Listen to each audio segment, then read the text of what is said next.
Ano ka na school? For 50 pesos, your first question is, who painted the Mona Lisa? Leonardo da Vinci? Is that your final answer? Yes. Correct! For 100 pesos, take it or risk it? Risk? Okay. What planet is known as the red planet? Mercury, di ba? Mercury like red planet? Oh, Mercury. Mars. Is that your final answer? Yes. Correct! For 150 pesos, take it or risk it? Sure mo ha? Yes. What is the largest mammal in the world? Blue whale? Blue whale. Blue whale. Correct! For 200 pesos, take it or risk it? Risk it. Risk it. In what year did the Titanic sink? Anday. Dira na dito tama ano? Is that your final answer? Go na again. Correct!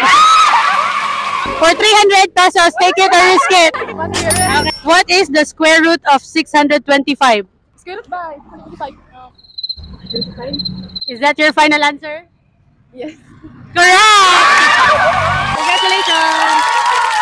Please like, share, and follow Barbie Cinco TV.